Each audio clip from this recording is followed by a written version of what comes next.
اسی میں ایک سوال ہے جی، محرم میں نکاح کرنا کیسا ہے؟ یہ سوال بھی ظہور احمد نے کشمیر سے پوچھا ہے۔ محرم میں نکاح کرنا بھی جائز ہے، بلکہ ہمارے مسلک کے مطابق باعث برکت ہے، کیونکہ محرم کو اللہ کے نبی نے محترم قرار دیا ہے، جو قابل احترام مہینہ ہے تو مقدس ہے، تو مقدس مہینے میں عبادت کا ثواب بھی زیادہ ہوتا ہے، اور نکاح بھی شریعت میں عبادت ہے۔ نکاح کیسے عبادت ہے؟ شریعت نے نکاح میں عبادت کا رنگ ڈال دیا ہے۔ دیکھیں آپ کہ نکاح ایک معاملہ ہے، لیکن اس سے پہلے خطبہ بھی ہوتا ہے۔ خطبہ جمعے کی نماز سے پہلے ہوتا ہے، خطبہ عید کی نماز سے پہلے ہوتا ہے، خطبہ استسقاء کی نماز سے پہلے ہوتا ہے، خطبہ حج میں ہوتا ہے۔ یہ ساری عبادتیں ہیں نا جس میں خطبہ ہے، لیکن اسلام نے کیا کہا؟ نکاح سے پہلے بھی خطبہ ہوگا۔ اس کا مطلب اسلام نکاح کو عبادت قرار دے رہا ہے، نکاح میں عبادت کا رنگ بھر رہا ہے۔ تو عبادتیں تو مقدس مہینے میں زیادہ ثواب ہوتا ہے ان میں۔ تبھی آپ دیکھیں نبی صلی اللہ علیہ وسلم نے فرمایا رمضان کے بعد سب سے زیادہ روزوں کا ثواب محرم میں ملتا ہے۔ کیوں؟ مقدس ہے نا، تو عبادت کا ثواب بڑھ گیا اس میں۔ تو اس حدیث سے صاف ہمیں پتہ چلتا ہے کہ اگر کوئی محرم میں اس نیت سے نکاح کرتا ہے کہ مقدس مہینہ ہے، تو اس میں عبادت کا ثواب بڑھ جائے گا، اور اس میں انشاءاللہ اللہ سے امید کی جا سکتی ہے کہ خیر و برکت زیادہ ہوگی۔ تو اس کو منحوس سمجھنا جائز نہیں ہے۔ اگر آپ کہتے ہیں اس مہینے میں چونکہ حضرت حسین رضی اللہ تعالیٰ عنہ کی شہادت ہوئی ہے اس لیے منحوس ہے، تو یہ غلط ہے۔ ایک تو ہماری نظر میں شہادت ایک بہت مقدس مقام ہے، اس کی وجہ سے کوئی مہینہ منحوس نہیں ہو سکتا، مقدس تو ہو سکتا ہے، منحوس نہیں ہو سکتا۔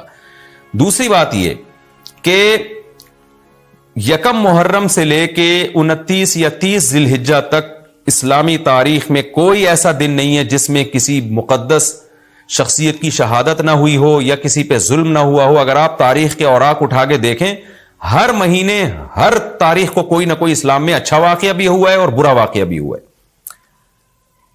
حضرت عثمان رضی اللہ تعالیٰ عنہ کی شہادت ہوئی باغیوں کے ہاتھوں، خود نبی صلی اللہ علیہ وسلم کی وفات ہوئی ربیع الاول میں، اور بھری ہوئی ہے نا اسلامی تاریخ۔ حضرت علی رضی اللہ تعالیٰ عنہ کی شہادت ہوئی۔ تو ان تمام شہادتوں کے آپ ایام نکالیں، ان کے مہینے نکالیں، کوئی مہینہ نہیں بچے گا۔ تو اس بیس پہ اگر آپ کہتے ہیں کہ اس مہینے میں نکاح پسندیدہ نہیں ہے، پھر تو پہلی تاریخ سے لے کے سال کی آخری تاریخ تک کوئی تاریخ بھی ایسی نہیں ہے کہ جس میں انسان نکاح نہ کرے۔ اس کا مطلب پھر آپ کنوارے چھڑے چھاٹی گھومتے رہیں، اور مسلمانوں کی پھر گروتھ ریشو تو میرا خیال ختم ہو جائے گا، مر جائیں، کہاں پیدا ہوں گے لوگ۔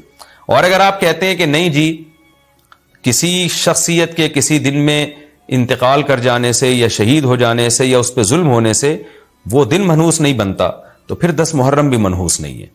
10 محرم میں بھی آپ نکاح کر سکتے ہیں، اور محرم کے بقیہ تاریخوں میں بھی آپ نکاح کر سکتے ہیں۔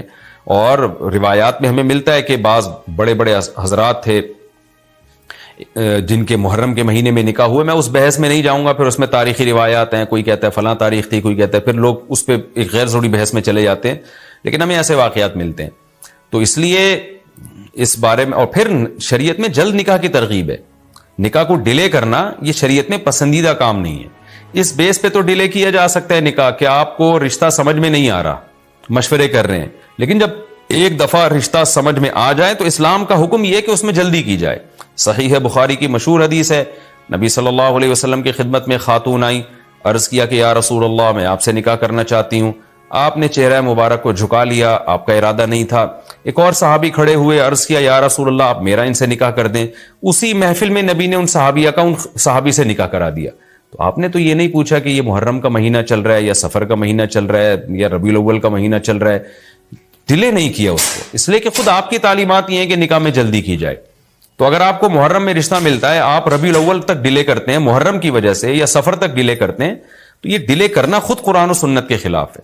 جس چیز میں تعجیل مقصود ہے، جس چیز کو شریعت نے جلدی کا حکم دیا، عبداللہ بن مسعود رضی اللہ تعالیٰ عنہ فرماتے تھے، مصنف ابن ابی شیبہ کی روایت ہے کہ مجھے پتا چل جائے نا کہ میری زندگی میں صرف ایک رات باقی ہے، اگلے دن میں نے مر جانا ہے، اور میرے نکاح میں کوئی عورت نہ ہو، میں وہ رات بھی نکاح کے بغیر نہیں گزاروں گا، میں بیوی کے بغیر نہیں گزاروں گا، اس خوف سے کہ مجھے کہیں فتنہ نہ ہو جائے۔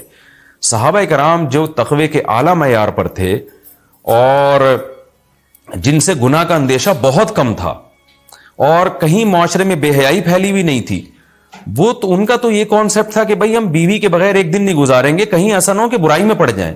اور آج چاروں طرف بےہودگی پھیل رہی ہے، چاروں طرف بے شرمی، بے حیائی، انٹرنیٹ پر بےہودہ چیزیں، آپ یوٹیوب میں ویڈیو میں جائیں فحش چیزیں آ رہی ہیں، ہر چیز آپ کی شہوت کو برانگیختہ کرنے والی ہے، اور اس میں آپ یہ کہیں کہ ایک رشتہ طے بھی ہو چکا ہے، آپ صرف اس بیس پر آپ اس کو ڈیلے کر رہے ہیں، ایک مہینہ 2 مہینہ، وہ لوگ سفر میں بھی نہیں کر رہے ہوتے، اور اس بیس پہ آپ ڈیلے کر رہے ہیں، اس میں خطرہ ہوتا ہے کہ مرد کسی گناہ میں نہ پڑ جائے، عورت کسی گناہ میں نہ پڑ جائے، تو شریعت اس کی آپ کو اجازت نہیں دیتی ہے۔ اور پھر اس میں یہ بھی ہوتا ہے کہ اگر آپ ڈیلے کرتے ہیں تو منگنیاں توڑنے کا شیطان کو موقع بہت ملتا ہے۔ میرے سامنے ایسے درجنوں واقعات ہیں، رشتہ طے ہوا لیکن جی چونکہ محرم ہے یا سفر آ رہا ہے تو ہم ربیع الاول میں کریں گے، یا منگنی کو کسی بھی وجہ سے ڈیلے کر دیا، تو جب منگنی ڈیلے ہوتی ہے، یعنی نکاح ڈیلے ہوتا ہے، منگنی ہو گئی، نکاح کو ڈیلے کر رہے ہیں آپ، اس میں شیطان پھر دونوں کو لڑواتا ہے، منگنیاں ٹوٹتی ہیں، اکثر نفرتیں پھیلتی ہیں، غلط فہمیاں، بدگمانیاں شیطان کو پھیلانے کا موقع ملتا ہے۔ اس لیے شریعت میں تو منگنی کا لفظ ہی نہیں ہے، شریعت میں ہے خطبہ۔ خطبہ کا مطلب نکاح کا پیغام بھیجا، ان کو جب سمجھ میں آ گیا تو فوراً نکاح کر دیا، بیچ کا کوئی راستہ نہیں اللہ نے رکھا۔ تو چاہے وہ محرم ہو، چاہے وہ سفر ہو، چاہے وہ ربیع الاول ہو، چاہے وہ ربیع الثانی ہو۔ ہاں کوئی اس وجہ سے ڈیلے کر رہا ہے نکاح، کوئی واقعی شرعی عذر ہے اس کو، وہ بہت سارے مسائل ہیں، لیکن محرم کا ہونا بہرحال کوئی شرعی عذر نہیں ہے، تو اس لیے ہم اس میں نکاح کو جائز سمجھتے ہیں، باعث برکت سمجھتے ہیں۔ پھر میں بار بار بتا رہا ہوں کہ جو وہ شیعہ حضرات جو کر رہے ہیں ان کو کرنے دیں، میں آپ کو آپ کے مسلک کی بات بتا رہا ہوں۔ ہم جو قرآن و سنت کو اور اصحاب رسول کو فالو کرتے ہیں اور اہل بیت کو بھی مانتے ہیں، ہم ان کی بات کر رہے ہیں۔ وہ بھی دعویٰ کرتے ہیں کہ ہم مانتے ہیں، تو ان کو ان کے دعوے پہ رہنے دیں، ہم تو وہی بات کریں گے جو ہمیں صحیح لگے گی۔